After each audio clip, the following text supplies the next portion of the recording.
Great, thank you.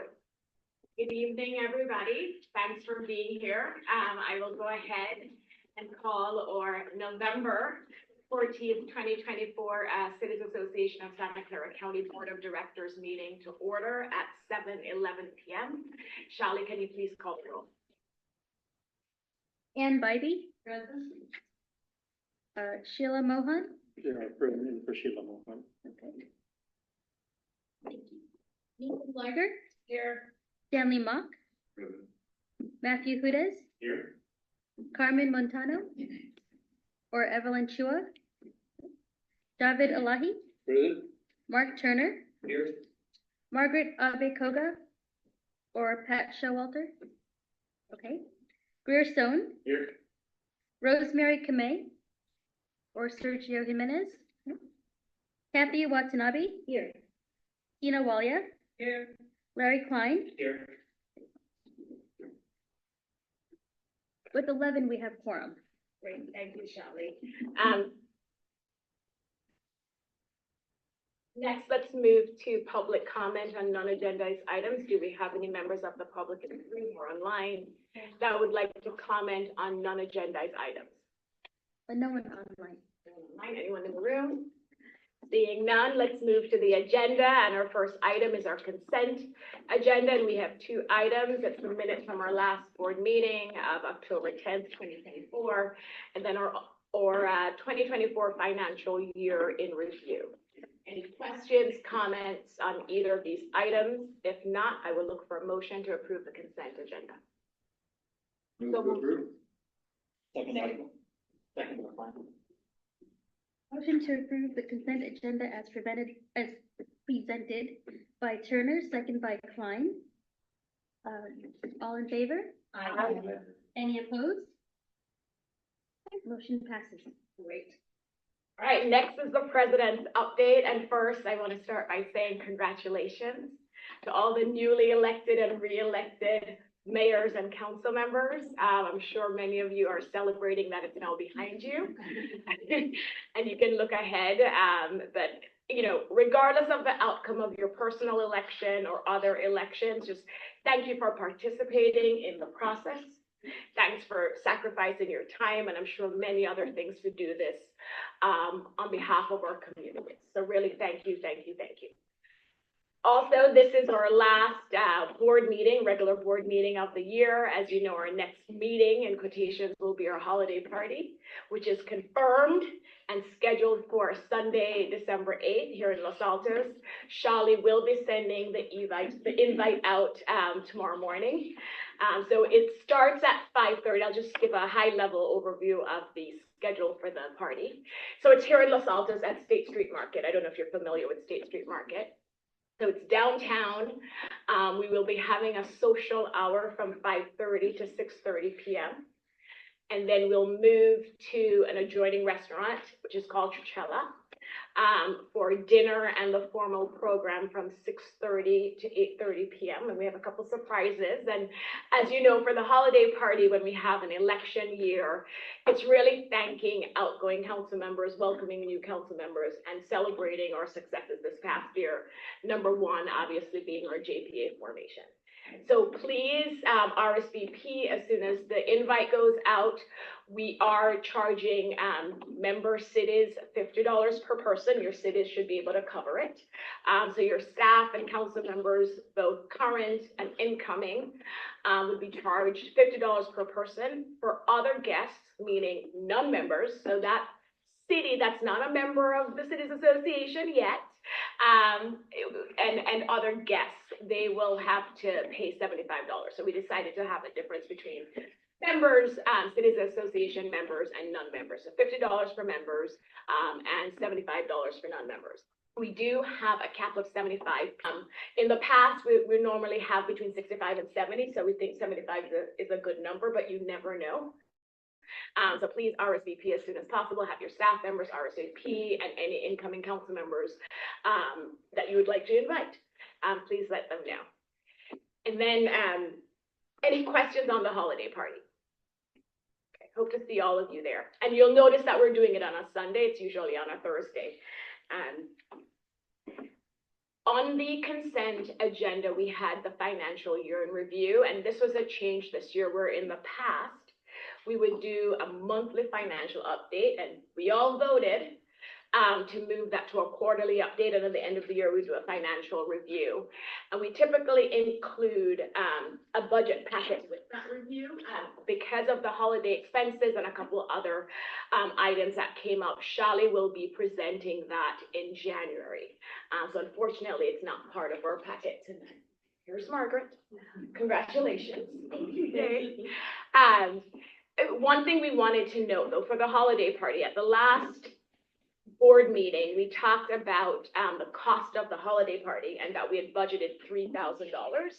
After talking with the restaurant and Los Altos Community Investments, who will actually co-sponsor the social hour and then dessert after the formal program, we realized that we needed an additional $2,000 to be transferred to the holiday party budget.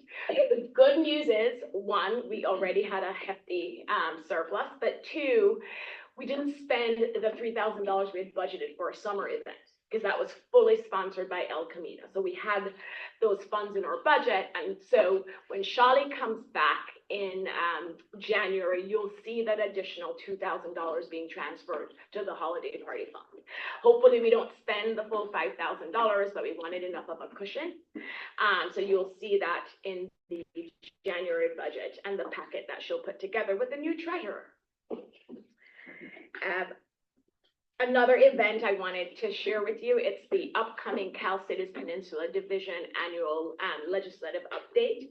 This would be the third year they're doing it. As you know, the Peninsula Division consists of San Mateo County, Santa Clara County, and San Francisco. And we rotate where the event is held, where we invite the legislators to give us an update and their review and vision for the coming year. And the Cities Association is always a co-sponsor of that event. You have the Cities Association, you have the equivalent of the Cities Association from San Mateo County, and then of course the Peninsula Division. So those three organizations co-sponsor this annual event. It's normally well attended. There is no monetary commitment. It's really just adding our name, logo, and encouraging our members to attend. It will be on Friday, January 24th. I think the start time is 5:30 p.m. and this year, because again, we rotate, it will be in San Mateo County. So please, I know Shali will forward that invite out too. Please look out for that invite. I know it may be a trek for many of us, Morgan Hill, Mayor Turner.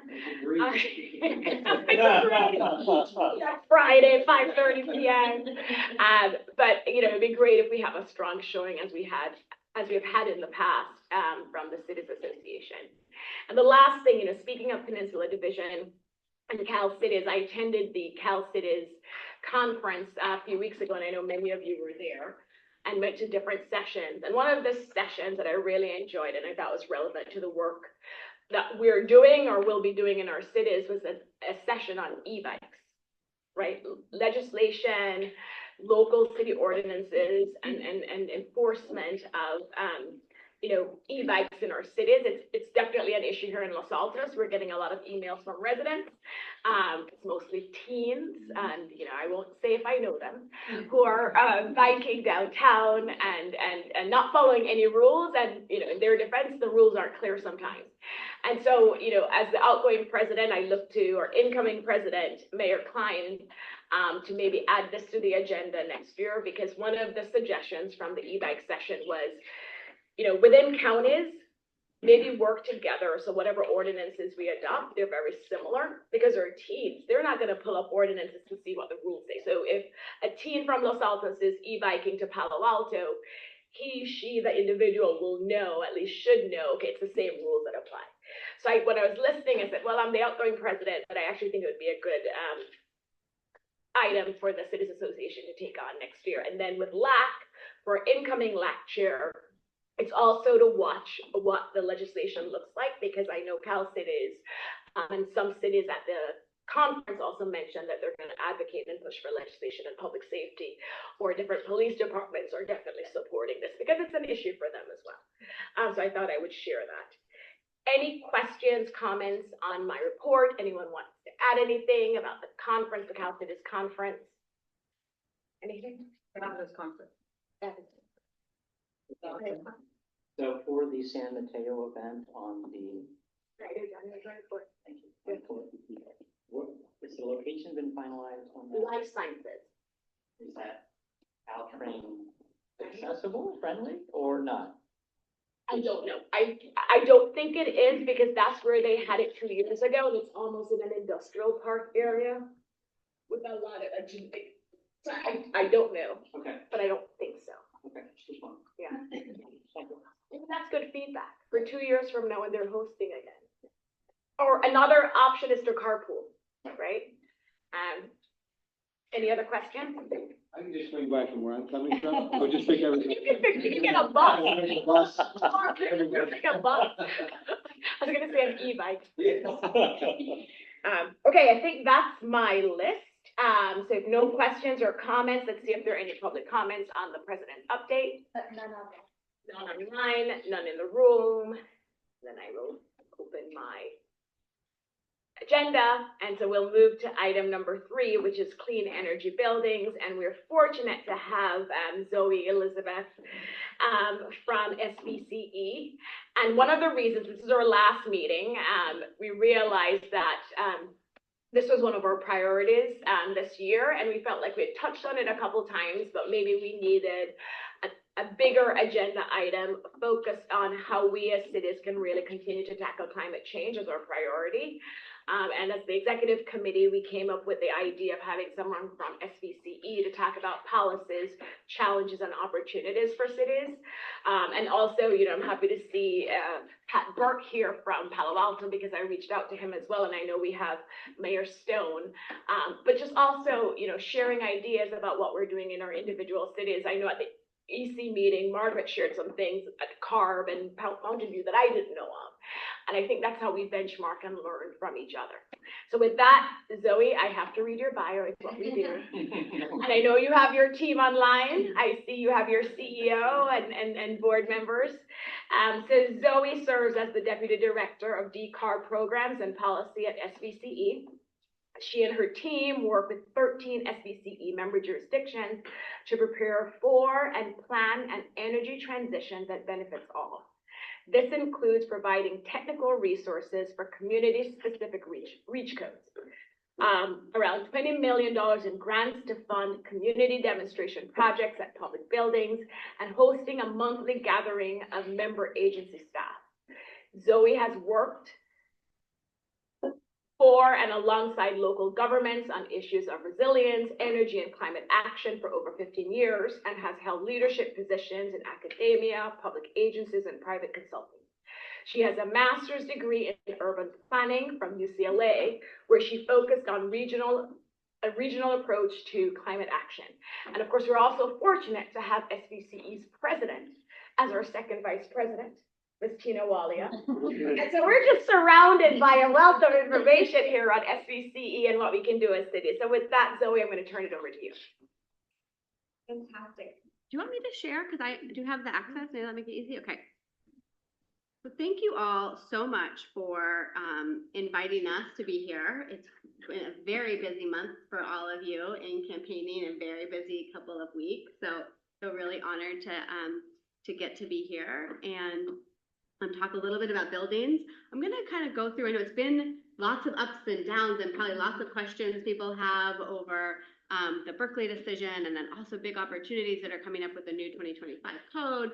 So my aim is to give kind of a high level overview, talk about the resources that SBCE has to work alongside you all and support whatever your goals and ambitions are, and then open it up to questions and support you. I know most of you, but not everyone, so just to do my due diligence, I just will say 1 minute about SBCE for anybody who might be wondering. So we are Silicon Valley Clean Energy. We're a joint powers authority that was formed, so we're governed by local elected officials, and we're a community choice energy provider, which basically means that we were formed to provide more local choice in where electricity purchases come from. We buy clean energy and then move that energy, those electrons move through PG&E lines and wires to our customers, which are from our, the cities in our service territory. We serve about 96 or 97% of residential and commercial customers with clean energy at affordable and competitive prices. And then, because we are not a private entity, we have the great honor of getting to reinvest part of our proceeds back into our communities.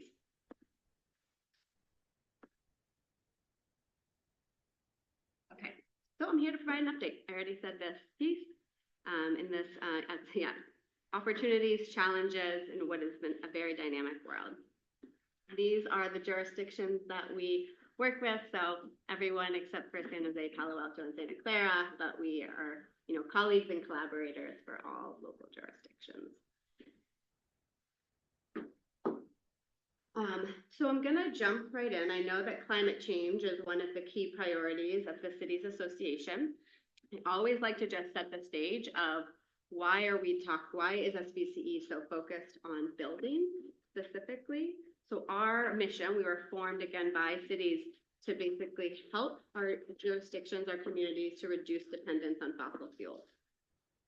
When you start to look at where the fossil fuels come from, this chart shows it pretty clearly, that 38% of greenhouse gas emissions in our service territory come from building appliances. I'm not going to go into this as much, but just an important note that also a lot of the air pollution in the Bay Area comes from these appliances, and actually more pollution, NOx emissions, which form smog and causes asthma, comes from small appliances than comes from cars and power plants in the state. So it's a really big, important deal for not just climate change, but also for improving public health.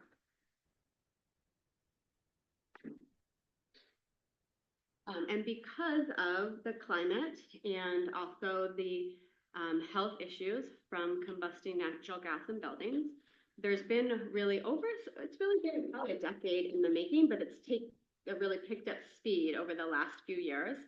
I think of them as three pillars that are shaping building decarbonization or the movement towards pollution-free buildings. These are state code developments, emerging air district regulations, and then 3 local reach codes and policy innovations. This number 3 is at the bottom, but you could think about this as a pyramid, really. This is the foundation.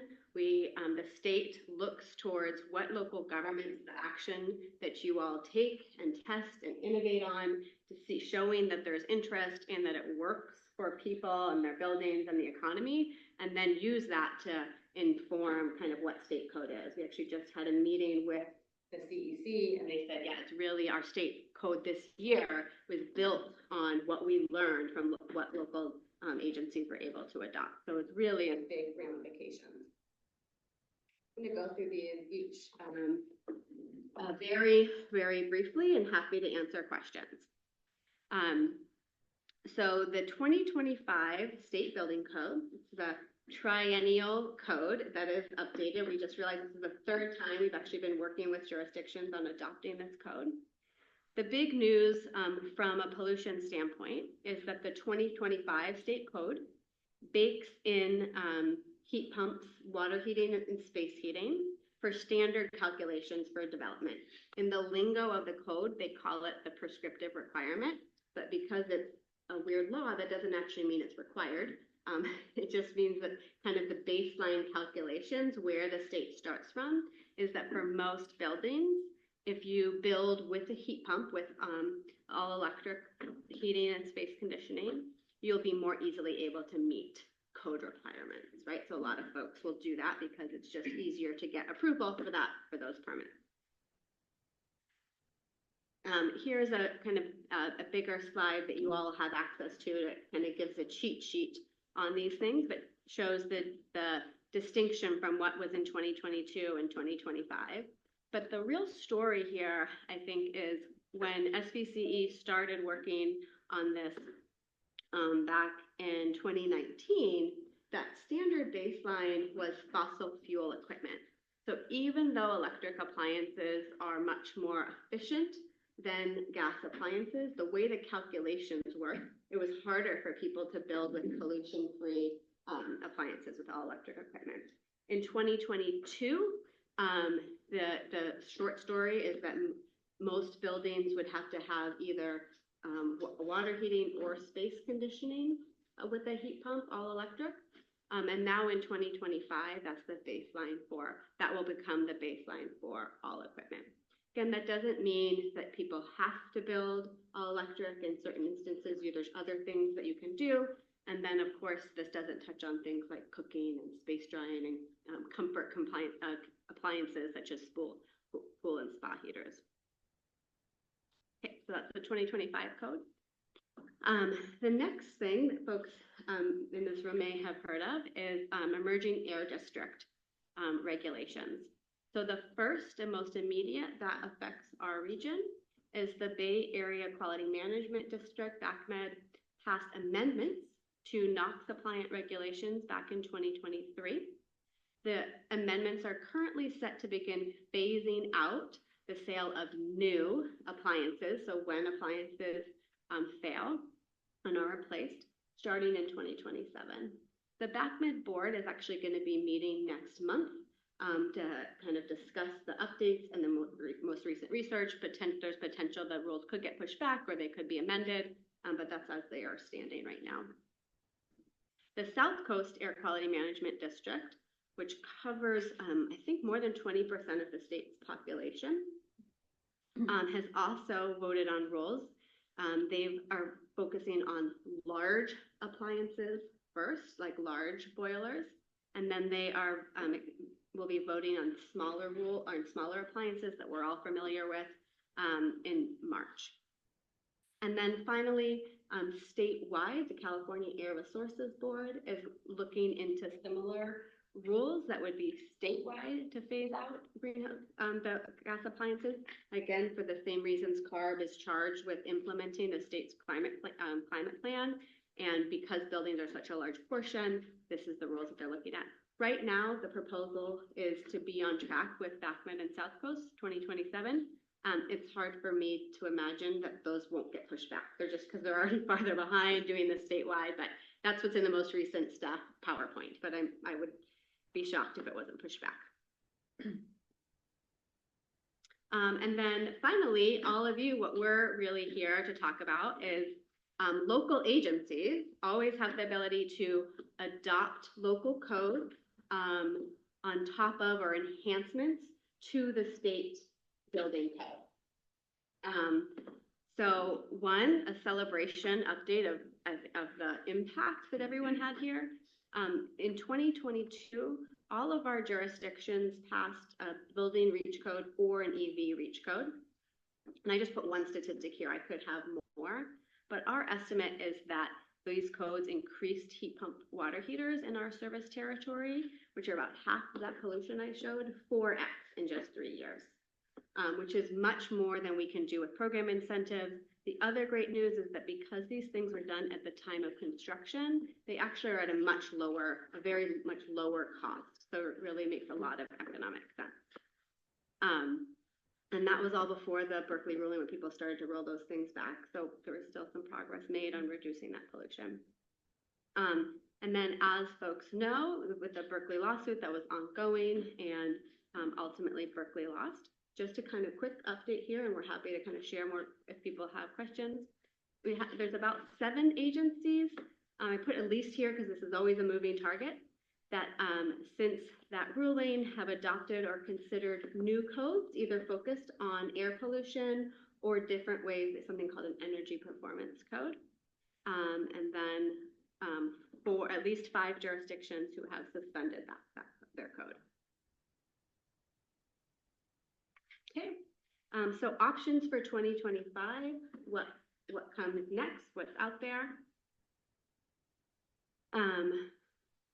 So these are kind of the options that we're working with our jurisdictions on, and we're really thinking a lot about this as preparation, right? As these rules are coming down from air districts and coming down from the state, what can local communities do to reduce friction, to make sure that the switch to electric appliance isn't a shock and is as uncost prohibitive as possible, whatever that word is that I'm looking for, but it's really kind of an easier and smoother transition. And so we've got some examples that we can talk through. Other things are modernizing permit to ease the installation of heat pumps. And since I'm in Los Altos, I can also give a great shout out to the town of Los Altos, which actually is one of, I think, 2 of our jurisdictions that does immediate permits for heat pump water heaters. That is not always the case, but it's really important because when you get your water heater, you don't want to wait for a permit, right? It's usually at the time of failure.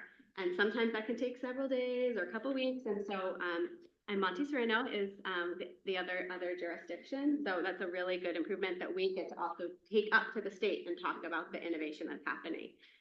Because they want to pass new laws, I guess 901, that would be forcing permitting, right? And so showing that cities are already doing that is a huge thing. And then finally, adopting new construction codes that support or simplifies pollution in new buildings. A lot of cities are want to reduce pollution, but they also want to do it in a way that's not complicated for city staff. And so are looking for codes that can make the process smoother and easier. We are here to support you. That's what we were made, set up and designed to do.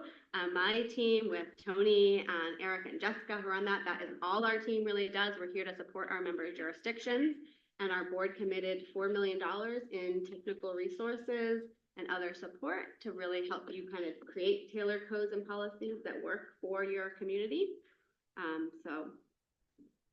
This is what we're doing. We're actively working with each of our jurisdictions. I've got a couple of kind of samples here, but I won't go into those. I'll kind of answer any questions. And then this is just to end on kind of the level of impact, because, you know, building codes and permitting, some people don't really understand how powerful and profound these seemingly bureaucratic changes can be. But we kind of did some estimates. If we had all of our jurisdictions set building codes that basically said, hey, if you're gonna tap into your walls for doing any kind of changes, small remodels, or there's some sort of change that you're doing in your house and you're going into that drywall and you say, hey, we're gonna have you do that pre-wiring for those electric appliances now, meaning that when you have to change out those appliances, you're ready, it's easy, it's more cost effective, it's just like smart common sense. We could have tens of thousands of electric ready homes by 2030 with just that kind of small bit of common sense. If we had people, when they were upgrading to air conditioning, which a lot of folks are doing, make sure that that is a heat pump. It means that you need to have one piece of equipment to heat and cool your house instead of 2. We could have over 20,000 heat pumps in our service territory by the time the BACMed rules go into effect, and save millions of dollars in redundant cost, which as someone who's a kind of a cheapskate, I think that's really great. Nobody wants multiple things. And then finally, I mentioned already Los Altos and Monte Sereno. There's a lot of our Campbell is doing great stuff. Many of our agencies are doing really wonderful things already. So we often come to you all with ideas, and then you improve upon them and give us more ideas. In addition to all this, this is a link to all of the other programs that SBC has for your residents. Tony and I get to work with our member jurisdictions. We have a whole nother team that provides funding and rebates directly to residents and businesses. And so this is a link to that, or a short overview of those programs. I'm happy to take questions. Great, thank you. Check in with our CEO, Monica, or Tony. Do they have anything to add before I open it up for questions and comments? No, Zoe said it all. And Zoe, what cities in Santa Clara County are not SBCE members again? Santa Clara, Palo Alto, and San Jose. Okay, so those 3. All right, questions for Zoe, and questions, comments, and I do want to do almost like a round table to hear what else are other cities doing, so we can share ideas. So questions for Zoe? Question. The rebates that you have, how much do you have remaining in your rebate pot, and how long can that last? Really great question. So for our general, I actually have the data. I'm going to close this in case I need to pull it up. But our program funding goes out right now, the way our budget cycle works, about 3 years at a time. So we have I don't want to sort through my email. It's funny, I just created this slide for a presentation of coming up. We can make sure we get the exact number, but we have around $100 million. And then we spend down, I think we're projected to spend down around $64 million per year in program funding. I know. So for those people that are considering heat pumps for their properties, with respect to efficiency over, let's say, a gas furnace, what is the efficiency? How much is it going to cost me, not me, but a person to use a heat pump versus using a furnace? Yeah, great question. So Gas furnace, sorry. yeah, okay, great question. It's a complicated question. So I'm gonna break it into two pieces. So on the efficiency side, heat pumps have this magic thing where they're about 400 times as efficient as a furnace when you kind of measure BTUs to BTUs. They just actually can create more. I'm not an engineer, but because I talked to the engineering team, they can actually create more energy than they use. They're incredibly efficient. There's not a lot of waste. But the way that we pay for energy, of course, is different because it varies by the time of day, and also the real savings that you're having is between electric costs and gas costs. So today, our broad estimate is that for heat pump water heaters, which is not the furnace side, but for heat pump water heaters, the average customer will save about $20 a month compared to a gas water heater. On furnaces, it varies a lot because it varies based on cooling load. If you have air conditioning now, if you don't have air conditioning now, and the level of the furnace. But in general, your bills can go up, or there can be modest savings. Thank you. Yeah, absolutely. Question? Comment? Are you still on the board? No. No. Who's the Montessori rep? Brian, make a check. Any questions, comments? Anyone wants to share what else they're doing in their cities, Pat or Mayor Stone? Since you guys are not members of SGCE. Yeah, I'd be glad to. So, because we own our own utility like Santa Clara, we have some greater control than through the CCAs, but the CCAs are just doing incredible work, and we're really trying to learn off of each other as we're each moving forward. And so that's really valuable. Our climate plan has been a citywide reduction, 80% by 2030.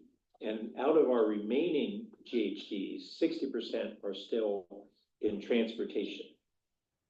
And so transportation is technically outside of this scope, but there's really a nexus there. But 3 years ago, when we started going from some small pilot programs to scaling toward a heat pump water heater replacement program upon end of life, not upon what's called burnout. So we try and anticipate it so that you aren't replacing it when you have your hot water, you're replacing it in the year before your heat pump burns out. Our utilities department said, time out. We're taxing all of our transformers in all our residential area, and we're gonna need a decade to upgrade the whole system, and you can't go forward with this program at this time. We said, we hear your problem, that's not gonna happen, now let's look at solving the problem. Well, and it didn't make sense, because they were saying that it was home electrification is driving that. And I go, we haven't electrified that many homes yet. And what it really was the proliferation of EV chargers, and that most households were putting in 50 amp 220 level 2 chargers, which lets you charge your Tesla in like 4 hours at home, which, come to find out, almost nobody needs. But there wasn't any constraint, and so the whole utility was getting taxed and slowing down our ability to do these kinds of programs. So we ramped up the grid modernization and capacity program, and we've actually begun to start educating people to right size everything, not just the charger, but the different appliances. And we in America tend to have a tradition of driving Cadillacs, big Cadillacs. And that's the same thing with our hot water heaters and our furnaces and everything else. And so a couple things that we've done is we now have an emergency replacement program, and that is really important. Because even as we had a goal of 1,000 new heat pump water heaters this year, we're gonna get about 600. But it's ramping up, and it's about as much as anybody's done. We had to get a lot of bugs out, and one of the bugs was, even though we were doing all this outreach to try and tell people to do it proactively, half of them were from burnout. And they said, I lost hot water, I got 2 kids, I can't wait 3 weeks to get this installed. So we've put in a replacement program, and they can either get an emergency gas one or an emergency electric heat pump, and that until they get their permanent one. And then another thing that's come about in the technology, there's a lot of advancements in the technology, but one that really eases the installation is that there are now a couple of brands with sets of 120 volt, 20 amp heat pump water heaters. Now, they don't have the same wattage and therefore the same water heating speed that the more powerful ones do, the 220 volt. But for a household that's kind of not more than 3 people, it's a pretty safe bet. And people are using it even 4-person households and stuff. And it depends, there are different tank sizes too. So it depends on what you can fit in your particular hot water heater closet. But those 2 things have really been valuable learning curves this last year. And it's the difference between, we weren't hitting our goal, but with those changes, now we think we'll ramp up to that. Right. Yeah. So, and then we also have a pilot whole home electrification with we have strong financial incentives on both those. And we have a pilot commercial or roof pack HVAC systems as well. So those this coming year will scale more. They won't be in full production, but they're the next things. Great. And Kathy, would love to hear what you're doing in Santa Clara. We have San Jose Vice Mayor Committee joining us, so we had SVCE make a presentation on the different programs they have and policies for the member cities. And we're curious to hear from San Jose, Santa Clara, and Palo Alto about what you're doing in your cities related to decarb and clean energy buildings. So Pat just mentioned some of the things you're doing in Palo Alto, and what I'm hearing from both SVCE and Palo Alto are all these programs and incentives that we're doing, because if we all remember a couple of years ago, at least in Los Altos, we met a lot of resistance when we were trying to implement reach codes and other things, but this is a different approach, right? And so I imagine there's less resistance. Well, and it's we're a holding. on the new construction, which we're all going to have a lot of, we had to rescind our no gas hookup from the Berkeley decision. But we're one of the cities that have we came back within months with the next generation of reach code that's very aggressive and legal, and it basically makes it so almost no one's going to choose to put in gas. And so it's essentially an effective workaround. It's not a gas prohibition, but hardly anybody chooses that. Should mention one other big thing is, once again, it's not only the transformer that's taxed, but it's your panel. And do you have enough amperage in your panel? Did you have a 100 amp panel, you need to go to 2? Did you have 200 and you think you need to go 4? And really, there are now smart appliances and smart panels and more lower wattage appliances, so that you don't have to do that big upgrade. It not only doesn't trigger the transformer upgrade, but it in most circumstances won't trigger your panel.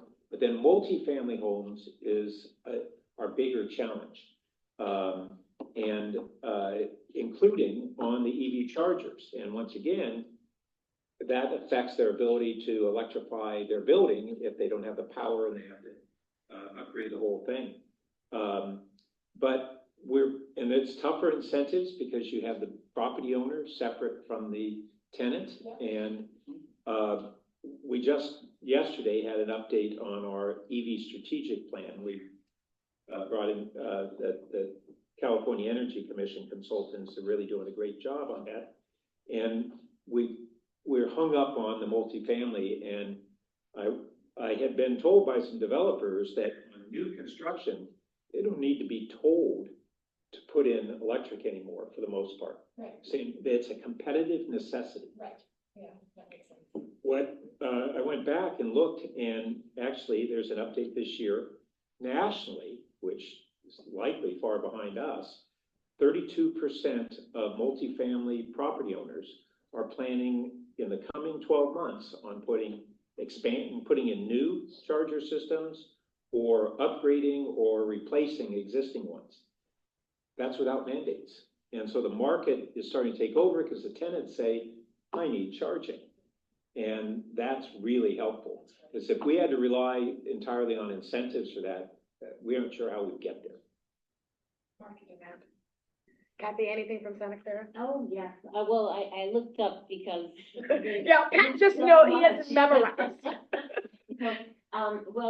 Santa Clara, like Pat was saying, yeah, we belong to NCPA, Northern California Power Agency, and which is a group of 15 cities that have their own municipal utilities, and they're spread out between Lompoc all the way as far as, I believe, Reading.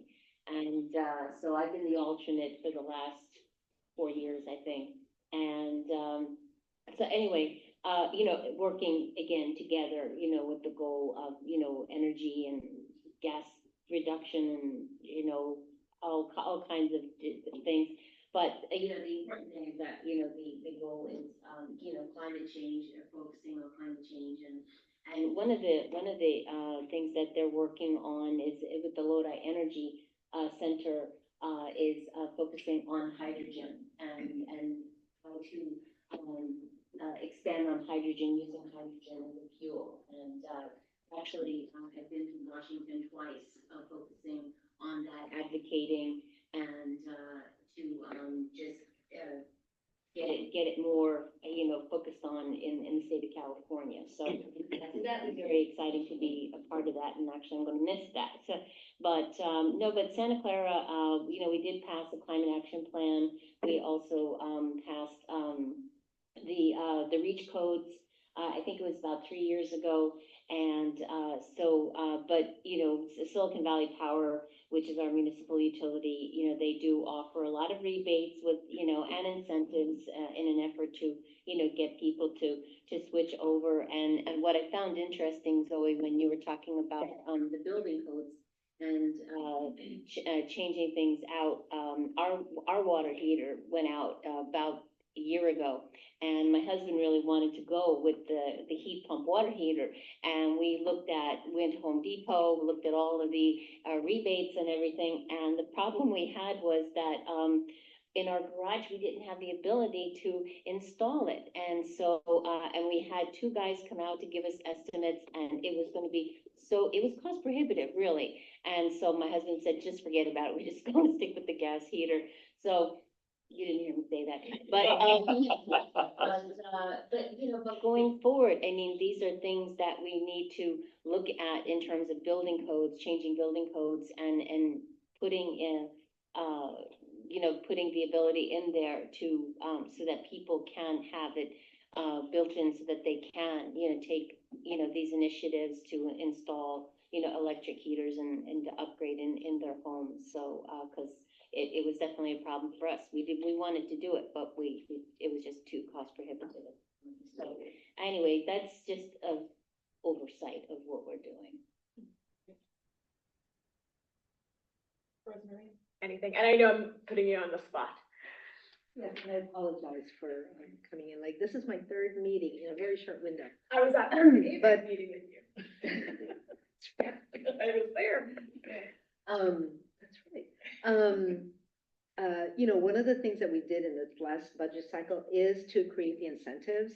I think that, I don't know about other areas, but I've been hearing more from my constituents who are on the older side, the older demographics who are still living in their homes, and the fears. I really like what you said, Pat, regarding the emergency program, because there's this element of fear, right? That, oh my gosh, it's going to go out. And, we're supposed to do this by 2027. How is that gonna happen? And all of that. So there's a little bit of like anxiety. And the fact that you would have an emergency type of program that people can go to is something that, I'd like to see in San Jose. So it's a great idea. But I also know that we've actually put in some money into creating the incentives so that you have people who are the early adopters to come on board and all of that. Of course, everything that's new is required to be electric. But sometimes it's not the either homeowner or the building, or it's not so much the property owner who would be the barrier, but connecting to PG&E and getting that line. If you have to change your panel, I have a neighbor who has been waiting 2 years, and they haven't been able to get PG to come out. To sort of like upgrade, right? And like I know another person who wants to upgrade their panel, right? And the quote was $90,000. Well, if you're upgrading your kitchen and all of that, and this is an additional just to get PG&E to come out and sort of like make the line bigger, and when. So I think that there's a lot of complexity. It's not just a matter of I think that the rebates are great. I think that we have started that process and we've put money in the budget for that. But I think that it can be a little bit more complicated than that. And I'm glad to learn from others as to what's working, because it's going to be very expensive. And then you're going to have situations where even if you wanted to do it, if you don't have the ability to get PG&E to come out, that's a big problem. And you hit two nails on their heads, which is, put the resistance aside. It's the idea that, one, we have to figure out how to make it easy, right? And also affordable, right? Because I think those two things get in the way all the time. Zoe, any comments? And I'm curious to hear about the $100 million rebate program. How to get the word out even more. Oh, verify. We need more, actually, I will say that. So yes and yes. That's like everything that you all said. And we hear the same thing. A lot of times when people are trying to make a change in an emergency situation, it's really hard right now. There's not enough contractors have enough information about all of these things. So all of these things, absolutely. I love the idea, easy and affordable. That's where we should be moving towards. I do think a lot of that ease and affordability actually starts with updates to building codes, because the way that you can get, I sometimes feel like I'm just beating this drum, but it's really the way that you actually get places prepared. I know when I own my home, it's like, I want to know that if I'm messing with the wall, that I've kind of done the things that are getting me ready, right? So that's really the only way that this is going to happen. It's going to be building by building when people are already doing work, because when you have an emergency situation, you don't want to extend that, because that also, an emergency situation, things cost too much money. So that would be one thing. And then the other piece, we are really big proponents of what we call it appropriate power sizing for equipment. And so there are very, very few homes that should need to upgrade their panel for a heat pump water heater, or even to electrify their home. This is something that we really thought was necessary a couple of years ago, and the kind of changes in technology, but this also better research on how we actually use power and electricity in our home is that nearly all homes can electrify on 100 amps. And so a piece of that is just training contractors to do that. It's training building staff, actually. That's one of the big pieces that we do is working with our building agency staff so that they can understand that. But that's a big shift that is happening. And so I think it's actually one of the challenges that I won't say that we've solved, but the solution really exists, and it's about education. And then when I was referring to our overarching programs budget, not just for heat pumps, but if you really look at the need for building electrification, and we want to do it affordably, it is looking at that kind of level of hundreds of millions of dollars that need to be invested over time to do this in a way that it's not a shock to the system, right? So that's thinking about partnerships with the state.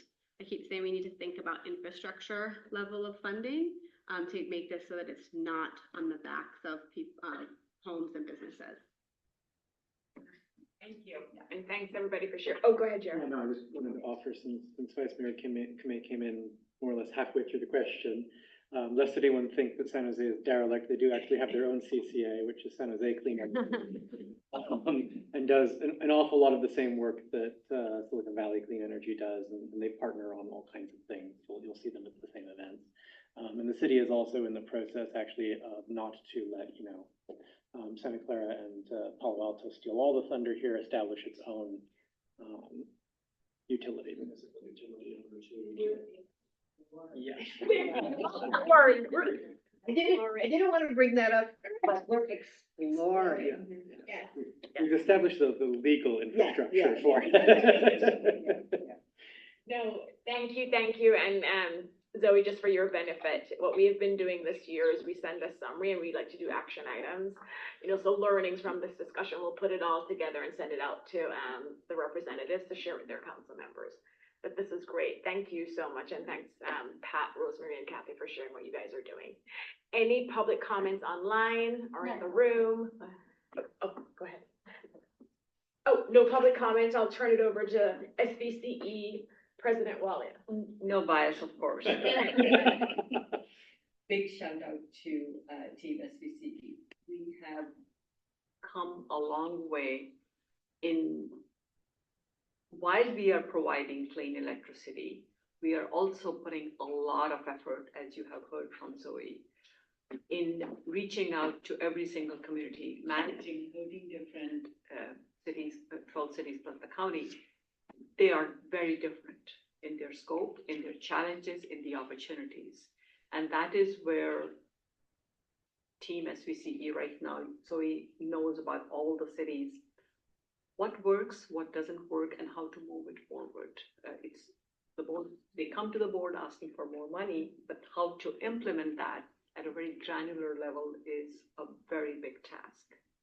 And so for that, again, they're working with each city hall to make the permit modernization happen that she's been talking about, and to see how we could, even last night we were having a conversation, okay, what's the best way? How can we reach this demographic? How can we reach, what's the demographic? Can we reach through the students, through the children? Maybe that'll influence the parents and so on and so forth. So, That does thank work. you. Yeah, and training I was waiting for you to say that, training the contractors that came out of some meetings,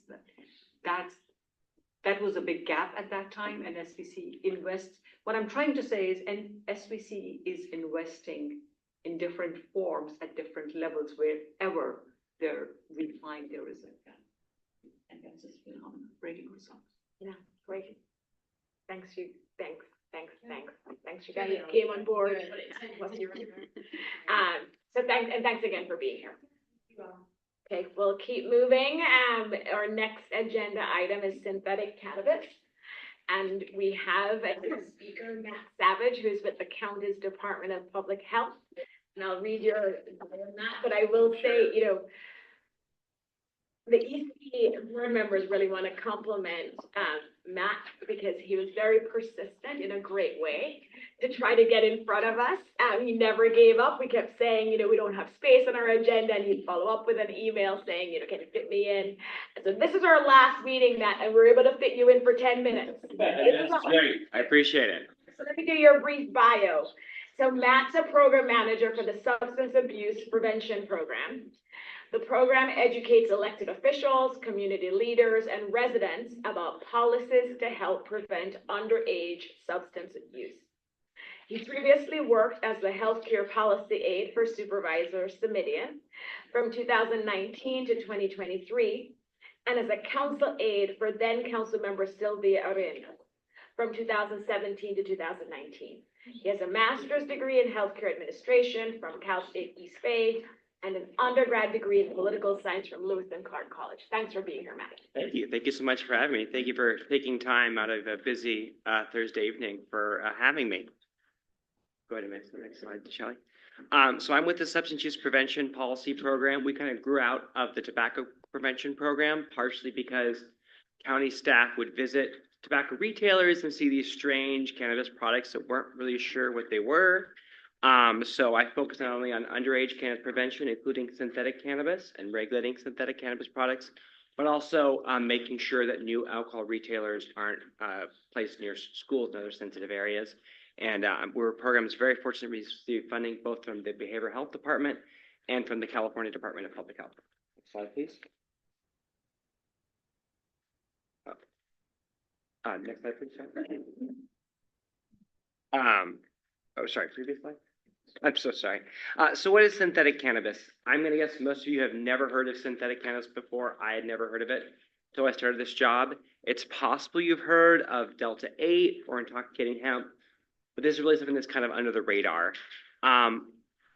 What happens if you take the cannabis sativa plant and you extract hemp, which is not psychoactive, you use it to make rope or clothing or even breakfast cereal. From there you pull out CBD, which is relaxing. I'm sure you've all seen it for sale at stores, but it's not intoxicating, doesn't get you high. But then you use a lab altering process with acid, solvents, and heats, and that's how you create synthetic cannabis, a substance that is chemically almost identical to regular cannabis in its effects, but is legally distinct. Next slide, please. So for traditional regulated cannabis, the active ingredient is Delta-9 THC. That product you would find for sale at a dispensary in San Jose, perhaps, or it's delivered to someone's home. The Delta-9 THC that's in that product is naturally occurring. So that product is grown in the ground, and anything in there that's intoxicating naturally occurs in the plant. In the state of California, if it's sold legally, it has to be at a licensed dispensary. For someone to purchase it, they have to present ID, and that ID is checked against the state database. Anyone working there has to be background checked. There's security cameras. It's taxed and regulated. Anything sold there has to be tested, and the results have to be shared with the state. So a lot of regulatory hurdles that are really important to help protect the health and safety of residents, especially underage residents. Delta-8 and other synthetic cannabis products are different. So there's over 30 synthetic cannabinoids that are being used that range anywhere from Delta-8, which isn't quite as strong as traditional Delta-9 THC, maybe about 75% as psychoactive, all the way up to THCP, which is up to 30 times stronger than Delta-9 THC. And we're starting to see more and more of these higher end products being sold at local stores and less of Delta-8. So increasingly, if it's being sold as synthetic cannabis, it's more powerful than traditional cannabis. These products are not regulated in the same way that cannabis is. So you don't have to show ID, you don't have to be background checked to work there, you're not subject to any of the cannabis taxes, and it's sold in lots of places that you might not expect. So smoke shops, alcohol retailers, we've even seen at the occasional gas station or convenience store. And that's because legally they're not considered cannabis, even though the active ingredient is almost identical to Delta-9 THC. These products are not tested, and they're not approved by the FDA for human consumption. Next slide, please. So there's a lot of public health concerns in the public health community about these products. Of course, the main one is access to youth. A recent study found that about 11% of high school students had consumed Delta-8 or another synthetic cannabis product. So about half of youth that are consuming a cannabis product, it's a synthetic cannabis product, which makes some sense because it's so much more widely available than traditional cannabis. There's also concerns about poisoning risk, and that's because of the packaging. You can't quite see it here, but maybe you can see it on the slide I have in front of you. The labeling requirements are just different. So for the edible products, they're more likely to look like consumer candies or consumer snack goods. So more and more young people are consuming them accidentally. They're not trying to get high. So that's led to a large increase in the poisoning risk, not fatalities, but hospitalization, emergency room visits, calls to poison control, that kind of thing. Again, just concerned about lack of lab testing. When things are put in our body, we usually want them to be tested to make sure they're safe for human consumption, and it also undermines the regulated market. San Jose, Mountain View, other cities in the state put a lot of effort into a regulatory regime that, protects health and safety. And this is undermining that market. They're not paying the taxes, they're not background checking their employees, et cetera, and that's undercutting the legal market. Next slide, please. So this is a county-wide problem. So this map here includes Los Altos, Mountain View, Palo Alto, Sunnyvale, and Santa Clara. All cities I visited in February, June, and July, where I found these products being sold. You can see this picture here. These are THC beverages being sold in the city of Sunnyvale. Next slide. To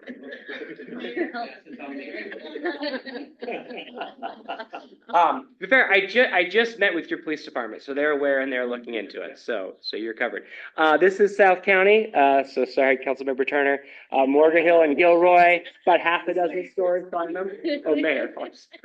And this is Campbell, Milpitas, Los Gatos, and San Jose. So about a couple dozen retailers in San Jose. That's the largest one. That's where this picture is taken from. But yeah, of the 15 cities, about 10 were selling these products when I visited them earlier this year. Next slide, please. Why did this happen? So in 2018, Congress passed the Farm Bill to try to promote the production of hemp, which is fine, great, rope, clothing, why not? But because of a loophole in the law, that led to the proliferation of synthetic cannabis products. The state tried to regulate this using AB 45, but it was clearly ineffective because AB 45 was passed a few years ago, and there's at least 50 stores selling these products in 10 cities. Fortunately, just a couple months ago, Governor Newsom passed some emergency regulations to regulate these products. What they do is they cover edible products. They don't cover inhalable products. And it's an emergency regulation, so it's not permanent.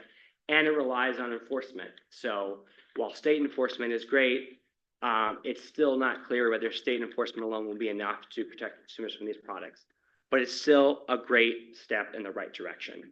That said, it's emergency regulations. It end as soon as March 2025. So the public health community, there's a concern that needs to be either a permanent rules statewide, local regulations, or even both. Next slide. So there's different options that local jurisdictions can consider in order to protect the health and safety of the residents, especially underage residents.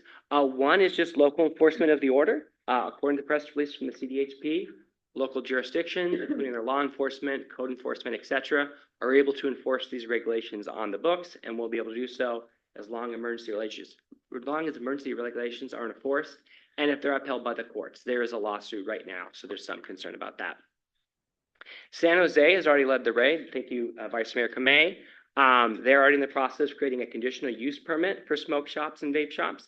That doesn't cover everywhere because we have seen them sold at alcohol retailers and convenience stores, but they're mostly sold at smoke shops and vape shops. So once this finally comes into effect, which I believe is next year, that will help hopefully change the landscape in San Jose. San Jose also considered a tobacco retail license. A lot of your cities already have tobacco retail licenses, so that language could be amended to include regulations on synthetic cannabis sales at tobacco retailers. But lastly, and this is recommended by the Public Health Institute and other public health experts, is an ordinance, which would be comprehensive legislation that would govern, how, when, and where these products could or couldn't be sold. And if you're interested, I'm happy to connect you with Jason, who's at the Public Health Institute. And then the next slide is just to thank you.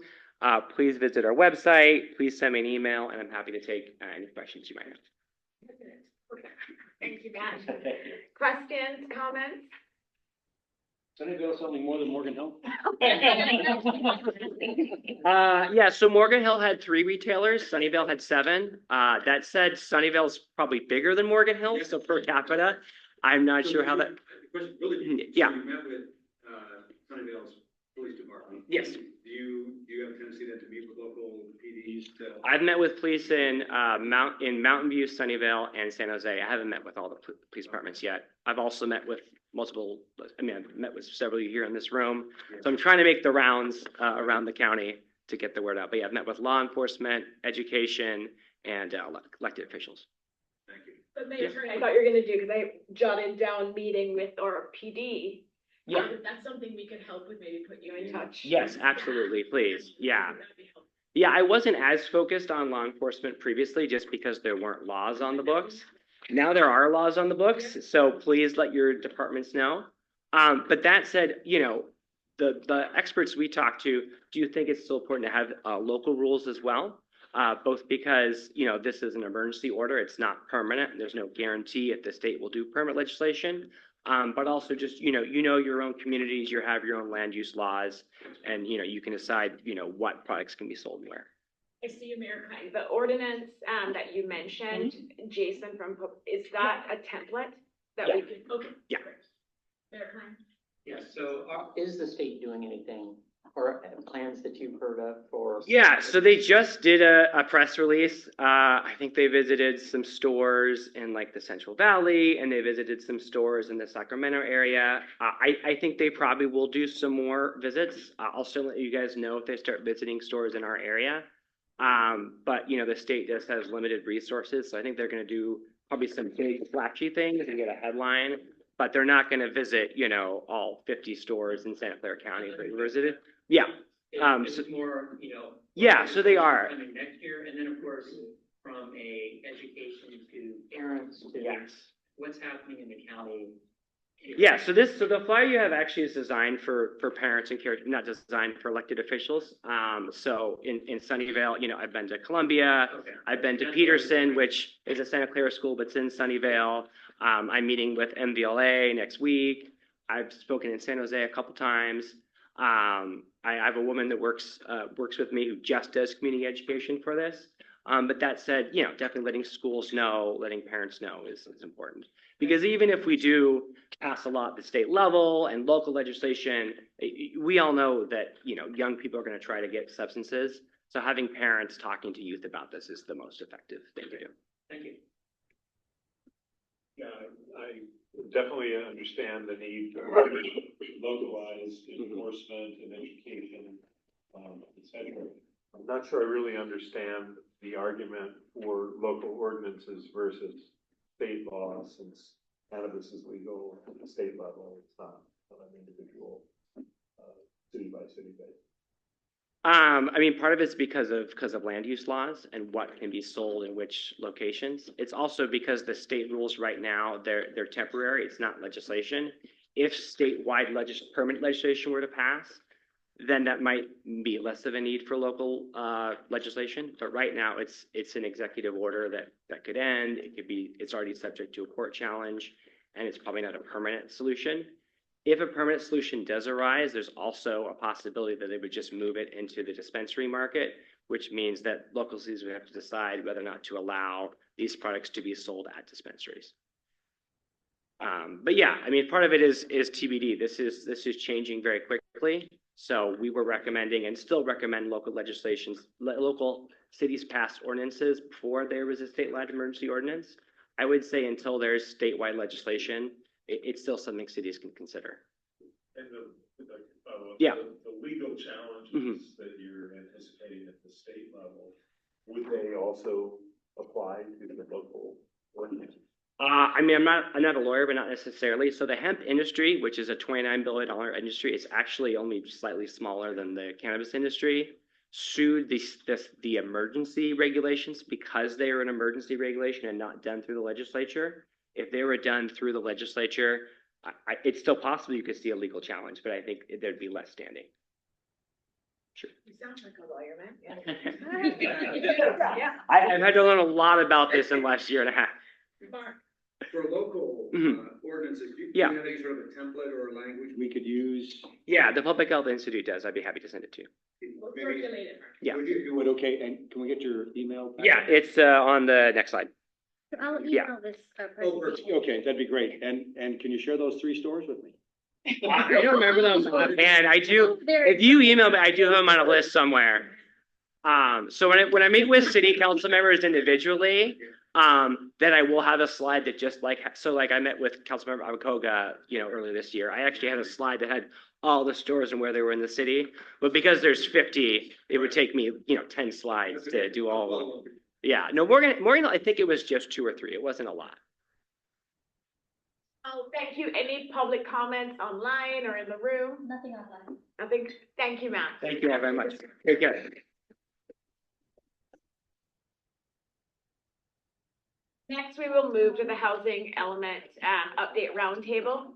And this is another topic that we've been trying to get on our agenda all year. And just quick background, we all just went through the housing element update process. I think all the cities in Santa Clara County been approved now.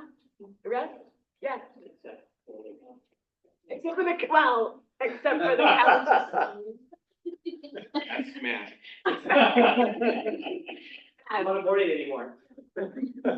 Just quick background on why we wanted to have this discussion. So last year, HCD brought together different stakeholders at the COG level to discuss feedback, lessons learned from the 6th cycle RENA process.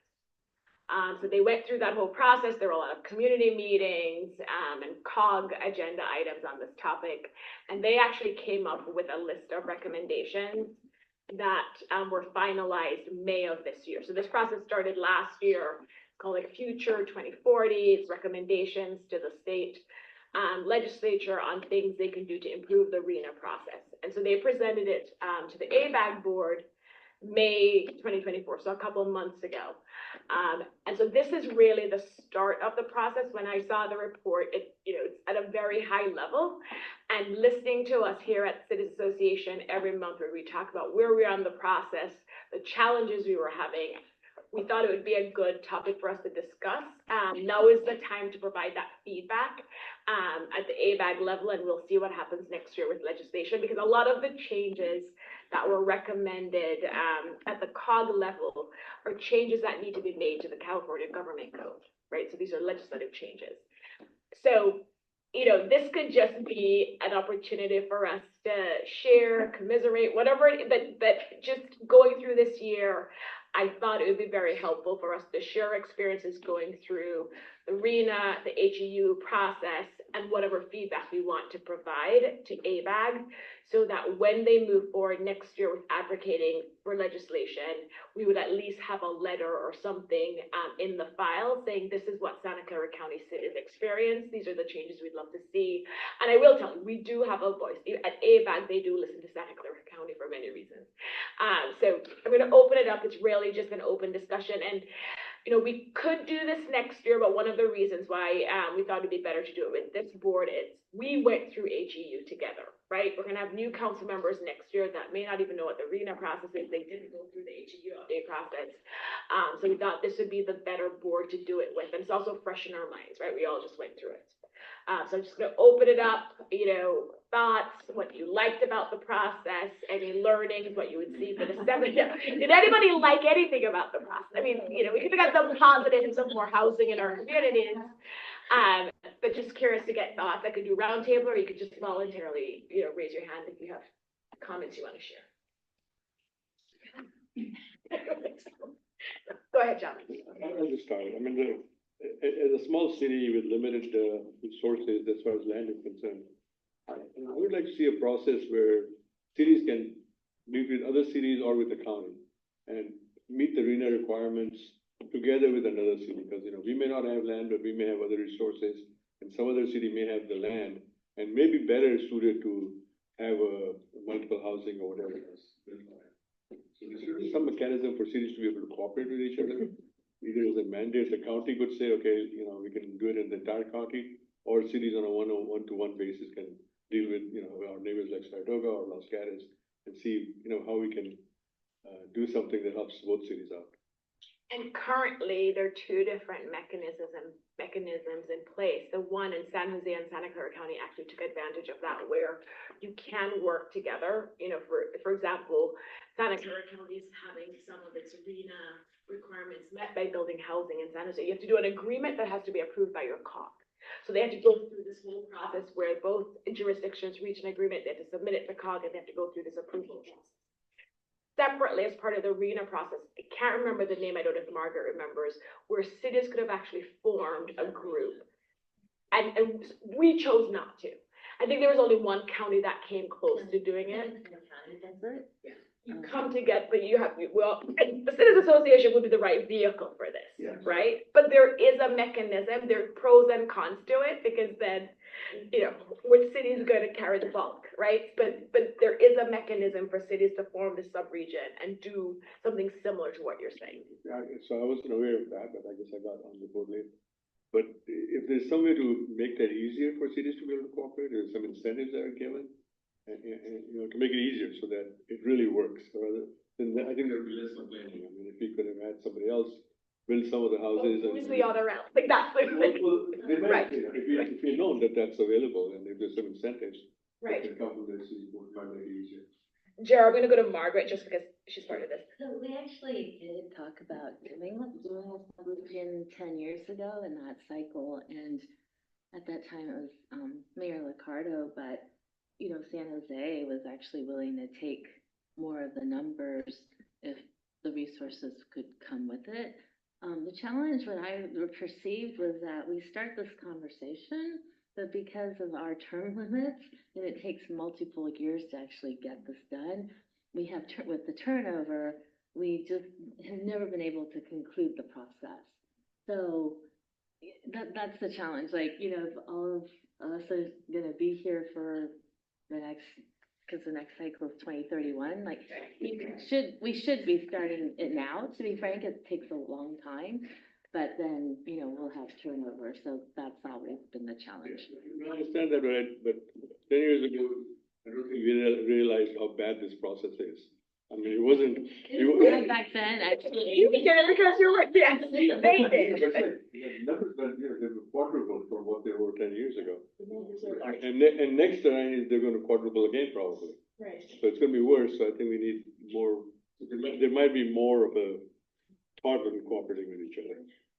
And HCD will kick off the 7th cycle in 2027 formally.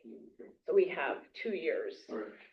Jared. Yeah, I was just wondering, in distinguishing between those two avenues, really encourage people to go in the direction of the establishment of the sub-region, if only because the issue between the county and San Jose is really very specific to how land is annexed into the city of San Jose from county pockets, right? There are existing agreements that are already in place. Whenever there are county pockets that are going to develop, they get annexed into the city of San Jose. So they're being planned for through the RENA process in the county, but they're counted towards San Jose's numbers when they're built. And you can see how that might be a problem if you're trying to do the math on the back end. Yeah. So they had to resolve that problem. So I'm not sure that the solution that was made that was created for the two of them is anything more than sort of sui generis. But it might provide a sort of model for how you could create something if you've got a decent relationship with your state legislator and maybe wanted to create that pathway, right? I just wanted to raise that because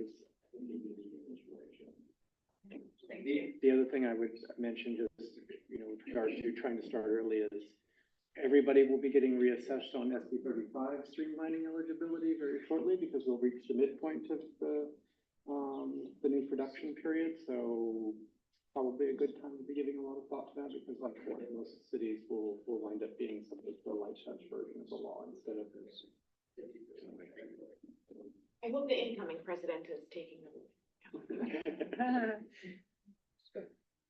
Yeah, terrible process. And one of the great frustrations we had in Palo Alto was the influence that non-elected housing advocacy groups would have, and how HCD would put so much weight on one group and would completely ignore other community groups within Palo Alto that just seemed fundamentally unfair. I mean, one example, we would identify housing sites.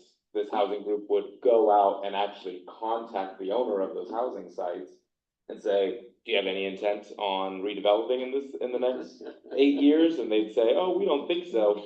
And then they would send that letter to HCD, and HCD, without doing any due diligence on their own side, would just say, okay, yeah, that's enough for us. So that was frustrating.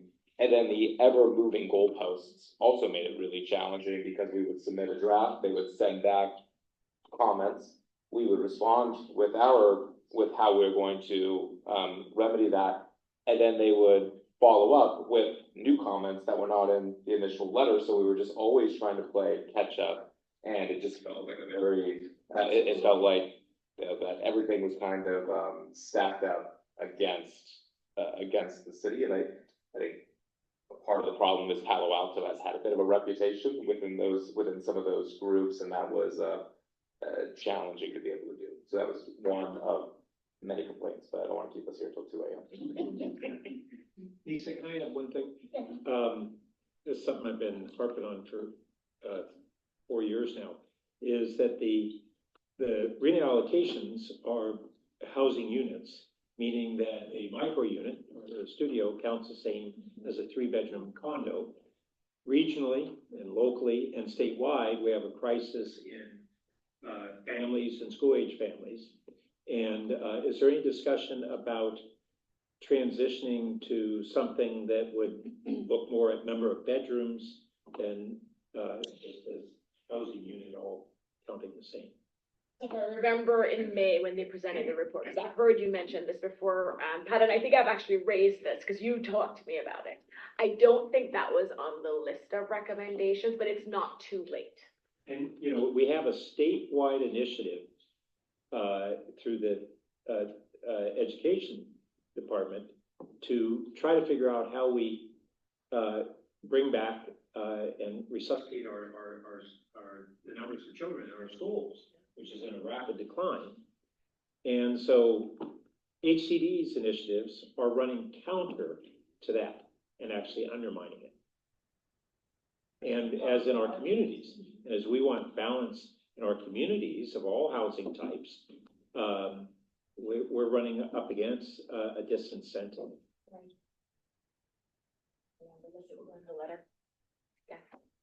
I think that the basic problem is affordable housing and not so much housing, because you can have so much rezoning and you can just build a whole bunch of really expensive places, but that doesn't take care of the problem that we could have. So I was thinking about it, and there's a couple of things that have come to my mind, one of which is the use of vouchers. And what the voucher would do is for smaller towns, such as Monte Sereno, Los Altos Hills, and maybe even Saratoga.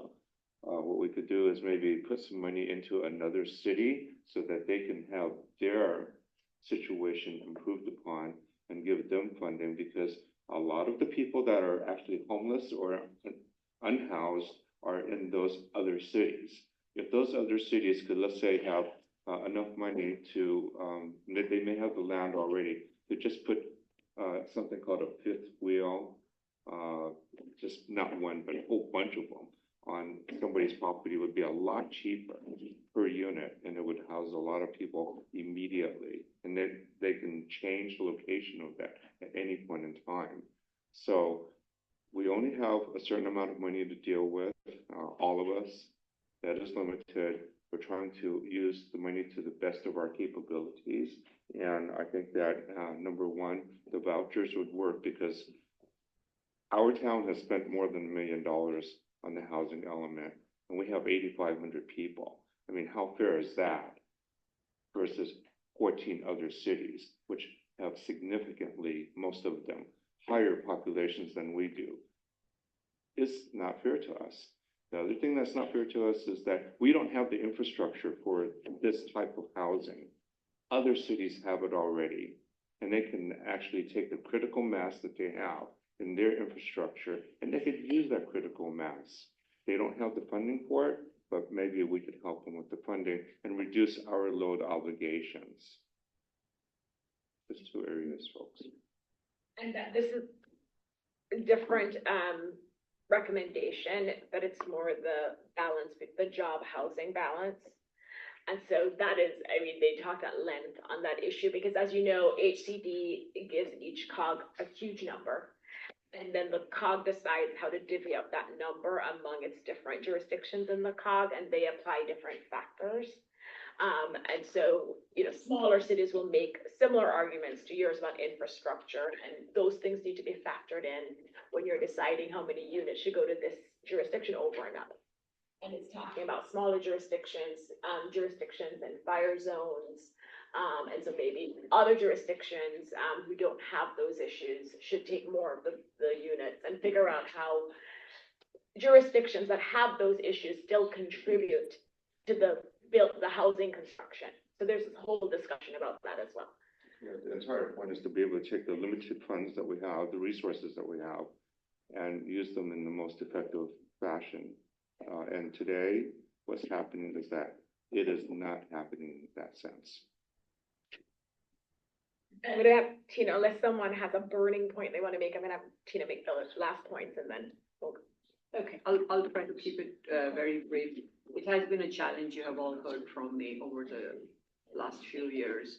So some of the concerns that repeatedly get highlighted in my city are the HCD staff being remote, flexible, not understanding local situation.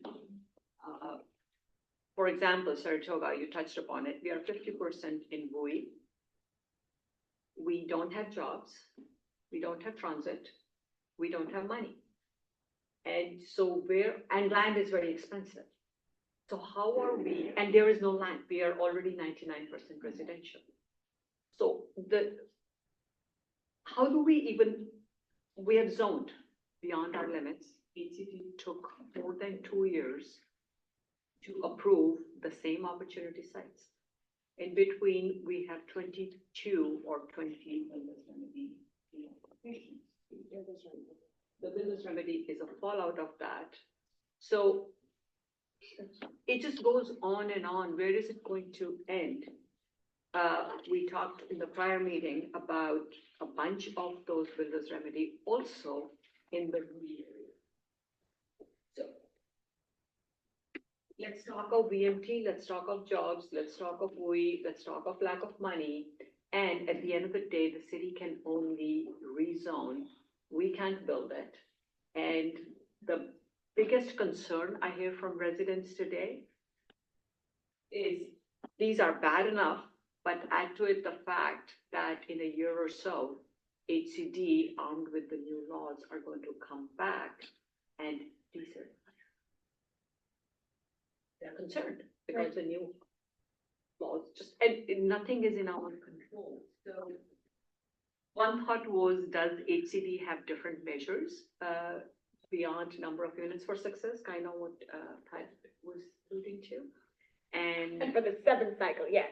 Yes, right. for the Right. next one. So Yes. the concerns are for the current and the next, but Right. I think they don't even have a local field office to come where staff can go and talk to them. They refuse to meet anyone in person. And I'll not repeat, but what Mayor Stone said, constant analysis. That's it. That's all it took, 2 years. 2 years from July 2022 to July 2024. Zero change in opportunities. We had planned for 1,700 classrooms. Something more collaborative style from HCD at the very least. I think that's a fair. We're doing everything we And can. that's the local field office recommendation. Yeah, somebody where our staff can go and talk to them. They refused, basically. Their outreach was poor. And they just kept changing goalposts. And we are doing everything we can. We are working on our objective design standards. We are looking at ADU pre-approved plans. And we're trying to implement everything in the housing element. A lot of stuff that I've been learning here at City Association, especially about the ADUs. My city manager, CDD director, they hear from me practically every week on some of those things. City Association, it really helps bring all the good ideas together. Thank you. All right, Mayor Klein, I'll give you the last I'll one. be very quick. So kind of following up on the previous comments, consistency. So, and this is the whole thing of, I think a lot of our different cities went through different reviewers each time. Yes. And whether or not that's a local person or a state person, that contributed, I think, the most to the problem. Going back to what Mayor Stone said, advocacy groups were important. That being said, and causing issues. We have in-city advocacy groups that were pro-housing. We're completely fine with our housing element, and the regional experts basically said, no, that wasn't good enough. And it's, you know. HCD listened to them. And HCD listened to them. And so it's that sort of thing that I think caused even more frustration with even not just the council staff, but even our local groups are like, this is good enough. And what they're pointing to doesn't make sense for our city. They don't know our city as well as we do. Right. And they were like, we're pro housing, you put it in these places, you're meeting the goals. But and I don't know how HCD figures out who's the right experts. But as council knows, as all of our council knows, we have lots of experts that come in front of us that don't understand the right solutions. And so that to me is a big portion of that you're listening to. And once you've met the requirements to a certain degree, don't say, well, we've got another letter and we need to make a change. You need to make a change. And that only added to the process. And finally, I think all of our cities right now are going through the process of implementing all those programs and changes that we said we were going to. And we're almost halfway through the process. And we'll be getting more numbers soon. And so it's this title, the next wave of you need to make more changes, and you haven't had a chance to implement the changes that should make it possible for building housing in the city. So we go on forever on that. Active, collaborative. Yeah. Yep. Okay. Just but one sentence. Go ahead. I have said this all along in education, and I know nothing about the state education rules, so pardon me if I'm touching in something where I shouldn't. But that's where we need housing. That's where there is land. That's where we need housing for our teachers. Similarly, firefighters, nurses, police departments. Those are the people who need to be closer to their jobs rather than being too far away. So I don't know if there's a creative solution there. I'll stop right there. Thanks. Certainty, we should have, I'm waiting too, because we shouldn't have this sense of uncertainty every time we deal with them. We should have a reasonable expectation that when we go through this process, there would be a reasonable time frame in which these get approved. And if they go beyond that reasonable time frame, We don't get penalized. we don't get penalized. I agree. And those I agree. companies don't. Because we were done on time. Yes. Yeah. No, thank you all. We'll put together a letter. If you think of anything else, feel free to email Shali, because we will send a letter. Because to your point, a lot of the recommendations are more at the regional level, and I think it's important for local jurisdictions to really say what we experience locally, and here are the changes that we think need to be made. So thank you all so much. Any public comments online, Shali? None in the room. Mr. Preminger. Okay, so next we'll move to our elections, and I'll turn it over to Shali. Thank you. So since this is an action item tonight, there is a staff report in your packets.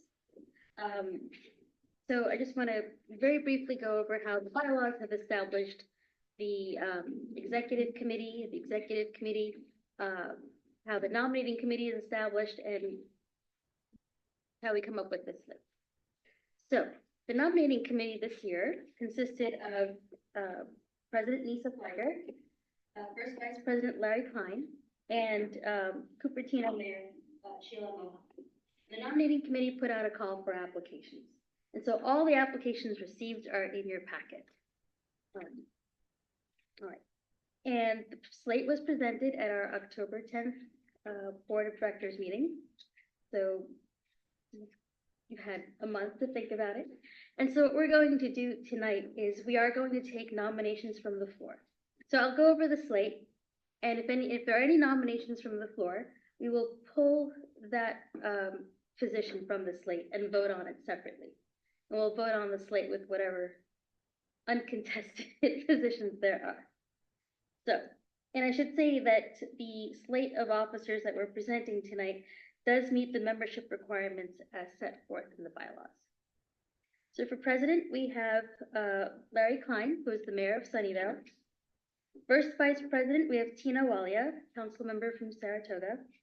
For second vice president and LAG chair, we have J.R. Bruin, who is currently the vice mayor of Cupertino.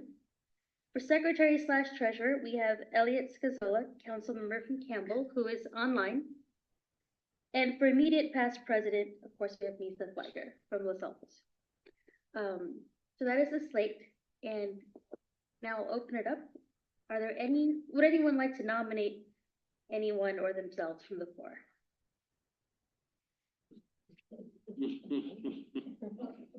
So I'm going to close the nominations from the floor. Never a good sign.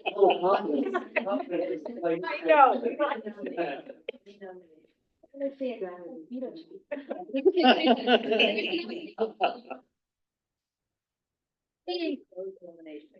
I'm closing nominations now. So, may I get a motion to approve, is it approve? The slate, to elect the slate of officers as presented. I would so move. Second. Hey, sorry, I'm just writing down your names. Motion to elect the slate of officers as presented was made by Rosemary Kamai, seconded by Javed Elahi. All in favor? Aye. Any opposed or abstain? Great, the motion passes unanimously. And as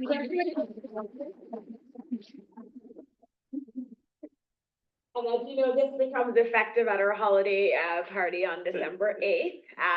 Happy to turn over the gavel. Congratulations. Mayor Klein, congratulations. First Vice President Tina Walia, Second Vice President, Vice Mayor Bruin, and welcome, Elliot. Congratulations on your election. And someone had asked, I just want to remind everyone what the bylaws say. We can have up to two, because you just voted on the executive committee. We can have up to two executive committee members who are not board members. So for example, I am now an executive committee member, but it's possible in my city that someone else serves on the board for Los Altos. We will make sure to manage the executive committee once all the votes have been counted in the cities and we see who's going to be elected in the different cities, to make sure that we don't have more than two executive committee members who are not board members. So for example, Elliot can be on the executive committee, but he won't necessarily be the Campbell board member. They may have someone else. Someone had asked, so I just wanted to clarify that, because not everybody reads the bylaws. Any questions, public comment in the room or online? Nothing online. All right, well, congratulations again. Oh, go ahead. Oh, your speech. So thank you. You know, I was actually president only 4 years ago. But of course, that was a rather odd year, that all the things that we planned at the beginning of 2020 immediately were thrown out the window, and we dealt with COVID.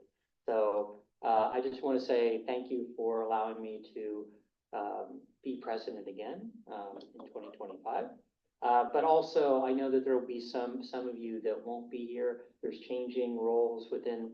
If you have issues that you would like us to undertake next year, you know, definitely there will be lots of issues to look at. But if you have certain things that are important for your city that you want this organization to be looking at, you know, we talked a little. We had SVCE here earlier tonight. That came from this. So if there's great ideas, if there's, you know, certain things that you want us to focus on, bring it up now and we'll add it to the list. And, you know, whatever this board looks like in January when we finally meet, we'll prioritize accordingly. But for me, it's making sure that everybody feels heard, and that to me is important. So hopefully, you know, things will go smoothly in 2025. And but I love this organization. I think we are able to do a lot of great things here and set the course from, you know, making an influence on the county level and on the state level to a large degree. And I think that's one of the best things about being part of here. So thank you. Just make sure we don't have COVID too. Right. That again. No, thank you. Thanks, Larry. All right, so with that, we will move to the next agenda item. And this one is quick. It's just the January meeting, and we do this every year at our November meeting where we need to change our January meeting because of a VTA meeting and a Cal Cities conference. And so the proposal is really to move our January meeting instead of having it on the second Thursday like we normally do for only January, because the new board coming in January will set the rest of the 2025 calendar. But in January, we want the board to approve moving the meeting to the fifth Thursday, because fortunately this year we have a fifth Thursday, so it worked out well. So moving our board meeting to the fifth Thursday in January, and we'll also have our cities selection committee meeting on that Thursday. And then the first, oh, I was touching you as if you're going to be LAC chair. And we anticipate having the first LAC meeting in February. So with that, if no questions. So we are talking, I'm dealing with a city council retreat date schedule issue. Okay. So we are talking the board meeting and the city selection committee meeting on the 30th. Yes. 30th. Yeah, that last Thursday in January. Okay, and LAC will be in Feb, not in Jan. Yes, the first LAC meeting of the year.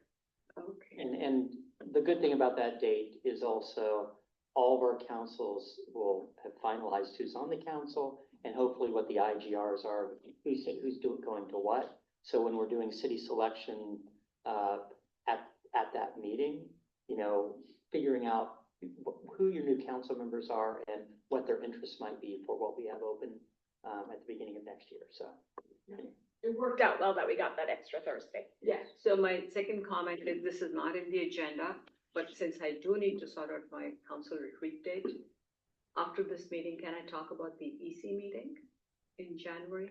Because I'm running into a clash date. Let's After, yes. thanks. I just wanted to say this to Jer and Elliot, and Larry Ellery's on it. Okay. Are we a brown X body yet, the new PC? So with that, no public comments. We'll look for a motion to approve changing the January meeting to January 30th. So moved. Second. Okay. Motion to move the January 2025 board meeting to January 30th, 2025 by Klein, second by Kamei. All in favor? Aye. Any opposed? Any abstentions? Motion, oh, okay, thank you. But motion passes unanimously with one abstention. Thank you. All right, so we'll move to the LAC review and wrap up, and I'll turn it over to outgoing Chair Walia. Yes. Sorry. That's why you were checking the mirror. Okay, I'll try to keep this very brief. I just did this like 2 hours ago, an hour and a half ago. It has truly been an honor for me to serve as a LAC chair this year. It has stretched my working and thinking capacity. I learned new language, and it was great to work with and think about all the cities that are represented here at the county. We at LAC worked and focused on the board's 5 priority areas: public safety, mental health, sustainability, resiliency, housing, homelessness, and older adults. We had 6 meetings prior to today. There was a lot of discussion on multiple bills.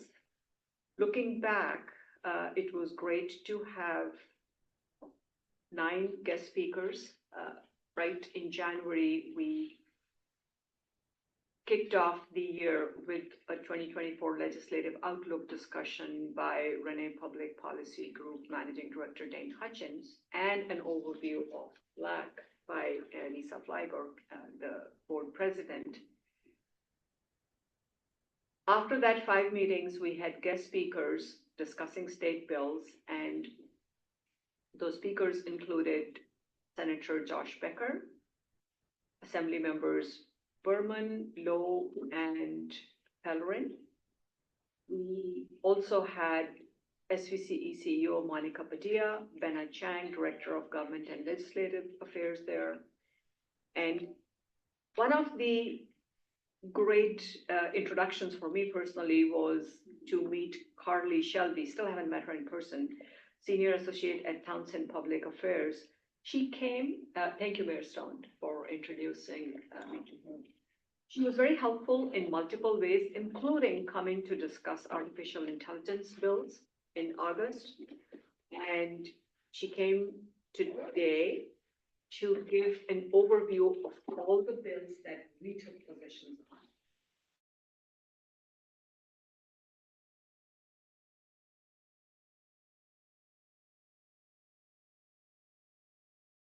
And I am very proud to say we went as a JPA in those letters for the first time. And really, it is very impactful to be able to represent the voice of more than 1.8 million residents of the Bay Area rather than just a small city, speaking for myself, 30,000 residents. And we discussed 16 bills at LAC, made recommendations to the board. Board agreed with the same positions on almost all of them. And we sent position letters on 14 bills. Big shout out to Los Altos Anthony, who has uploaded all those letters. So I want the board to see the work we did this year, and all those 14 position letters are already on the website. And including, thank you, Matthew, you were asking me earlier, including some bills that were late bills that we hadn't the time for either the LAC or the board to review and discuss.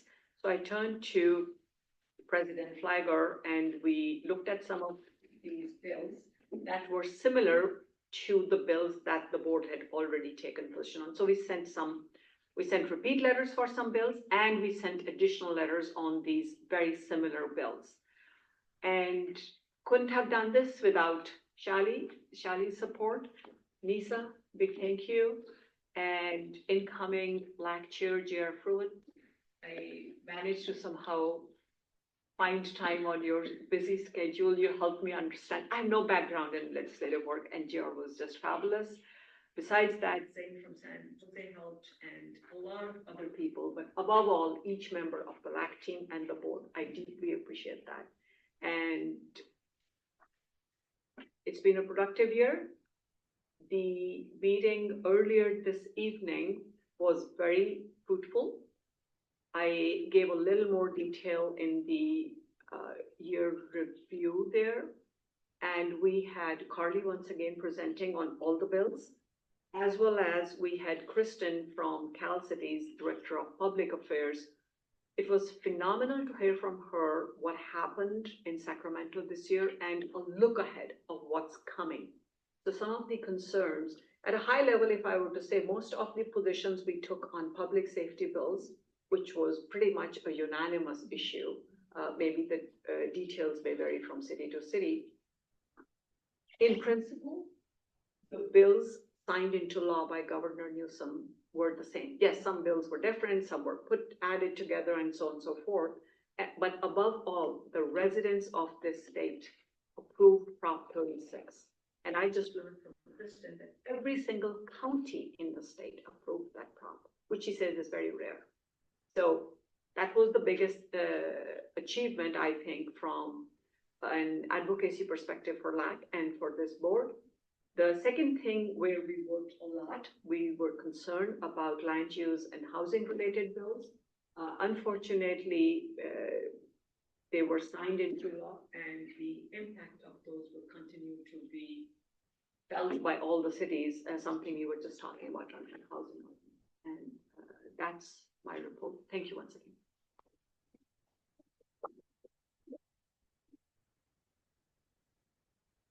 Say more at the holiday party, Tina, but thank you on behalf of the Cities Association. I know how much time you put into it. And what I really enjoyed was watching how much you were growing and learning and enjoying the process.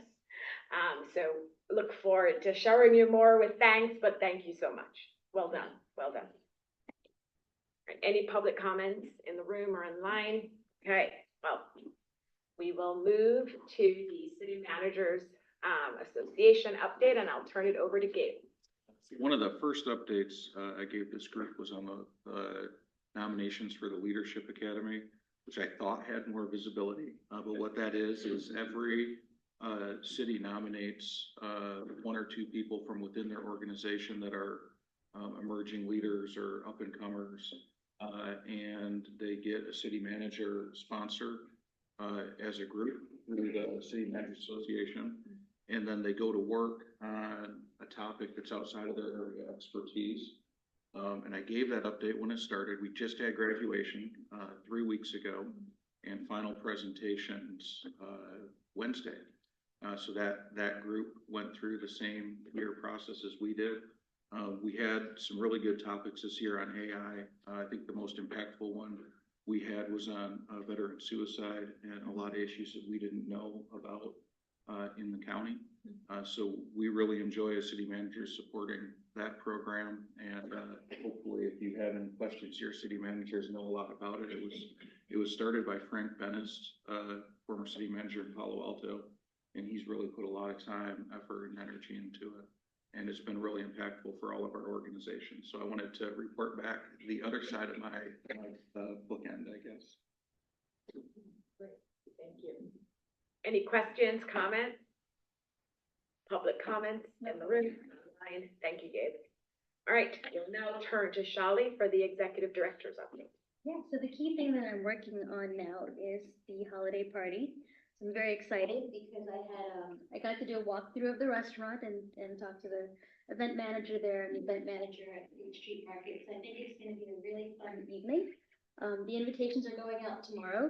I sent one invitation to each city council and city managers. I do expect this event to sell out. And we are capped by the restaurant at 75. So when you get the invitations, and I will copy your administrative assistant or whoever I have on my CC list, but please do buy your tickets early because I want to make sure that all of our member cities, that you are not shut out of it. Okay. And again, and Rosemary missed it, so it's 5:30 to 9:30. From 5:30 to 6:30, we're going to do the social hour in the food hall in State Street Market. And that will be appetizers, drinks. And then at 6:30, we go into Tricella, which is the restaurant. And from 6:30 to 8:30, we'll have the formal program and dinner. So appetizer, entree, dessert. And we have a fun program planned for you. And then after the program, we're going to go back to the food hall from 8:30 to 9:30 for more dessert and social time. And so we are looking forward to it. And thank you, Shali. I know this is it. Thank you. No, it's not a surprise, so we can mention that we've always, when it's an election year, given certificates to outgoing council members, thanking them for their service. Do we give any welcoming gifts, or is it just the outgoing council members? So we do certificates to outgoing council members, thanking them for their service. So we'll do that at this event as well. And of course, Supervisor Simidian is our individual champion of the year, and then the organization is Momentum for Health. They both know, and they're looking forward to it. Oh, and I just want to thank all of your city managers. They've all been really wonderful about getting me some of the stuff that I need. So anyway, but yeah, they've been lovely to work with, so thank you. Thank you. Javed, any joys or challenges? Hope I can make it to the party of Clara evening in Vegas and planning that afternoon. You're flying back that afternoon? Yeah, so I'll be tentative, so if you have any seats left, I'll come in. It's important, divided this point. Depending on if you make it. No, thank you. All right, so let's start. Margaret, joys, challenges? Joys. Yeah. City. We actually opened 2 affordable housing projects a couple of weeks ago. So one was our teacher housing project with 144 units, and it was actually 20 of those units are for the city, our city employees. And this was all done privately through a private developer who we require inclusionary zoning, but allow for land dedication. So they did that. We turned the land over to the school district. They passed a bond measure to build the units, and so we have 144 units for teachers and city staff. So very exciting. And then a couple of days after that, we opened our second Project Home Key site. So And, we converted it into, I think it's 69 units of affordable transitional housing. So, yeah, that was exciting. Challenges, I checked, and I mentioned this last meeting. So we have a challenge, we have 5 builder remedy projects. We will be seeing our first one at our next meeting next Tuesday. These are being potentially legally challenged by this group called the Housing Defense Foundation, I believe. We're familiar. Yeah, so, you know, I don't know if you've all gotten the letters about our park fees, transportation fees, even affordable housing requirements, you know, being infeasible. So, we're working through that right now, but, you know, these are the frustrations when we go back to the housing element that I think we need to be voicing to state legislators. Along with, I think I saw it for Sunnyvale, but we had to, you know, take out our minimum parking requirements, for residential development. We just saw something on that, Gabe. We just did it on Monday.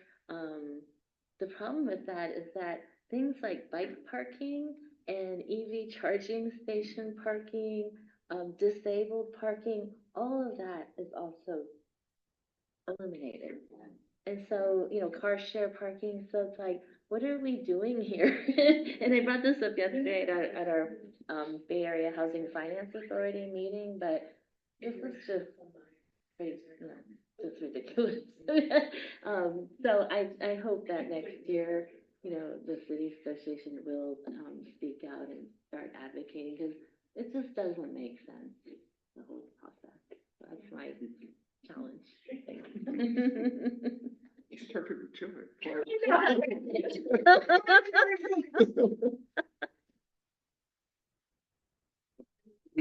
On Monday, the cities of Los Altos and Los Altos Hills had a Veterans Recognition Day. And that consisted of Foothill College, some of the students from Foothill College, the Chamber of Commerce, and the 2 cities. And I must say that it was just a really great event. I met some people afterwards that were responsible for the American Legion Post out here in Los Altos, which I didn't know ever existed. And they filled me in on it. So it was, I must say that the event was an exquisite thing. It was marvelously done. And we do appreciate the freedoms that we have today to be able to say what we mean, say what we want. And the veterans, they helped so much in providing those freedoms for us and retaining the freedoms. So I just want to again thank them for their service. And I think that we'll continue the tradition as time goes along. Thank you. Mayor Turner? Couple things, we are close to getting a funding mechanism passed. I've been working on this for about 1.5 years for public art. It'll be a fee assessed against both residential and commercial projects.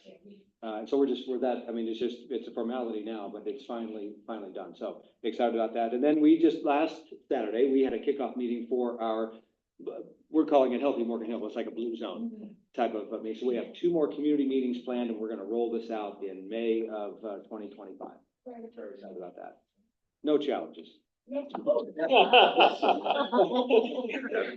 have your personal joy, but we're focused on the Yes, exactly. I didn't want to really say it. Yeah. But thank you. Sure, several joys, one of which was last night we approved our safe parking ordinance and moving forward with safe parking, safe RV and car parking within the city, which I've been trying to move forward for the last few years. 3 weeks ago, we got approved for, so I've been pushing for a citywide shuttle, try to get financing and join in with Cupertino and Santa Clara a year ago, or 2 years ago now, and couldn't get that moving forward. But applied at the beginning of this year and just found out that we received that grant, so we'll be starting a safe for from the state. So there's an EPA 100% grant, and then there's a state 50% 50% matching grant. We got at least the 50% matching grant. 5 years, it's an $8 million project, so there's putting at 4.1 million from a state standpoint. So that's something I've been working on for a long time now. I ran on it 4 years ago when I was first running for mayor, but finally to see this actually happening. And then 2 weeks ago, out of the blue, the Biden-Harris administration announced that Sunnyvale was selected for the second Chips for America R&D facility in the U.S. And don't know really fully what that entails, you know, what will happen. or what will happen and whether or not it will move forward, but at least I think even the next administration wants to move things within the U.S. And so this was kind of the West Coast location for that. So we'll see how that goes. And similarly, there's always challenges, but nothing. Yeah, exactly. No, congratulations. Thank you. I guess not a big deal, but we finally got in place our steel bridge overcrossing after several attempts that it didn't fit, to connect our trail along Las Gatos Creek, overcrossing over 17. So we will have a new access shortly. I'll be one of the first people on it. So. And other great joy is our new town manager started, and Chris Constantine, and I'm sure you'll all have a chance to meet him. We're absolutely delighted with his background in finance and public safety and his connections to our community. So we're really in a good spot. That's great. Thanks, Matthew. Yeah. Saratoga is a smaller city, so really, I can't even think of anything that comes to this level. But the joy is in the community, and this is the time of year when we have a lot of community events. Halloween, we always have 20 years in a row. Our former mayor, Jill Hunter, has been having that event, Witchy Walk for Children. And it's a roaring success. It brings a lot of people to our little downtown. Kids dress up and we hand out candy. The store owners hand out candy. And then we'll have something around Thanksgiving and then the first week of December. So a lot of joy. Just love to look at it, look for it within our community. Thank you.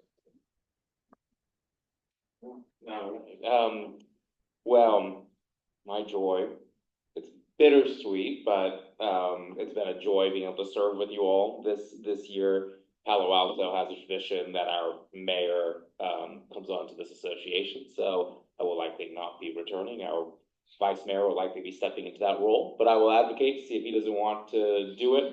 I'll come back and join you. So thanks for letting me be a part of this great group. I've learned a lot. I've made a lot of incredible connections, and maybe a joy to go off of, Margaret, the challenge you expressed with that another terrible state law removing these parking restrictions. We just addressed that on Monday, and our city attorney sort of interpreted in a way that the council endorsed, that there might be a loophole to be able to at least require ADA and EV parking. And so maybe we can connect our city attorneys to see kind of what she saw that, And share that with us as well. Yes, absolutely. So Yeah. we're going to have a closed session on it in the coming months. And so when we work through that a little better, we'll circulate it. So hopefully there's something there that we can do, because it's just absolutely absurd. And then challenges is I brought it up in the LAP committee. It's new state law that is applying to pending builder remedy applications, that now they can drop the 20% affordable housing inclusionary down to 13%. And we have 10 pending projects that at least we were going to get some good affordability out of that, and now likely going to be losing that. So the state just continues to double down on not caring about low income housing and really just trying to expand market rate. And yet, of course, they did not drop our RHNA requirements by 7%, which would have been nice. So that's gonna be an ongoing challenge that we'll continue to fight. If I could just piggyback on that, the city attorneys like the city managers meet. So if they have their little monthly roundtable, so they could talk about that FEMA requirements. Okay, so, going along with what Margaret was talking about, the housing projects they approved, Santa Clara, we just had a ribbon cutting for a 58-unit, affordable housing project, and very proud of, and, met a couple of the families that moved in, and they're very excited, and it's right off of Stevens Creek and Saratoga, so it's right by transportation, and probably can access the SV hopper, and so we're really excited about that. And then we also approved a project for transitional housing for families, and it's a 30-unit project. It's going to be built on county land and with home key funding, and the city of Santa Clara is actually putting up $7 million for operational costs. So that's going to be Santa Clara's contribution to the project. So really happy about that. We were concerned about opposition, but there was a little bit, but fortunately the pros outweighed the cons. So, so we got that through. So it's nice to be going out on that kind of a note. We had on the ballot Measure I, and the tagline for it was Invest in Santa Clara. So right now, as of tonight, I double checked, it's at 68.97. It actually went up a little bit from yesterday. So we were at 68.84, I believe it was last night. So that was nice to see that a little tick up. And so we're just hanging in there because it's a $400 million bond that will be, some of it will be applied to upgrading 4 of our fire stations that haven't been upgraded in over 50 years. And then I think $42 million is going to go towards our infamous International Swim Center, and that, and so. Taking those, and then, of course, the rest will go towards, some towards libraries, the parks, and of course, the infrastructure and the roads, and so anyway, we're just keeping our fingers crossed that that number just stays up there above 66.7. And let me see. I talked about earlier. I misunderstood when he talked earlier about this being his last meeting. I thought he was termed out, but he explained. So I misunderstood. But the thing is, I am actually termed out. So, but the nice thing is that I did run for school board and I won. And so, and the other nice part about it is I'm going to be serving with Shelley, because my work. so I'm still going to have a compadre on the school board and be able to talk about things. But thank you so much for the opportunity to just hang out with you guys once a month and get to know you and get to learn all about your respective cities. And I hope to see you again. And I just have one last request. Could I keep this? No, thank you, Kathy. Are you coming to the holiday party? I'll be there, of course. All right, thank you. Jared? Two joys. So the first one is perhaps a little bit more personal. Almost, you should all know Hung Wei, I'm sure. We've been on this board for a number of years at this point. Her tumor has reduced by 60%. She is doing considerably better, so we're all looking forward to her returning to the area and being able to be an active part of the community again. The other major joy is something that probably got swallowed up in a lot of election news, but about a month ago at this time, we successfully settled a massive case with the California Department of Tax and Fee Administration, and we'll be able to rescue from a terrible clawback about $75 million worth of money that we've had to squirrel away for a little over a year at this point. So Sheila shared some of that at last meeting. Yeah. It wasn't that buried. Sunshine. Very good, but it's that much of a joy that it's worth sharing. Right. My city will not go bankrupt. And then the less said about challenges, the better. Yeah, thanks. Yeah, let's not talk about challenges in the city of San Jose. No, I'm going to focus on the joy. And this is a time of year that I love. I love Thanksgiving and all the food and the, everybody, friends and family coming together. Christmas in the park is already setting up.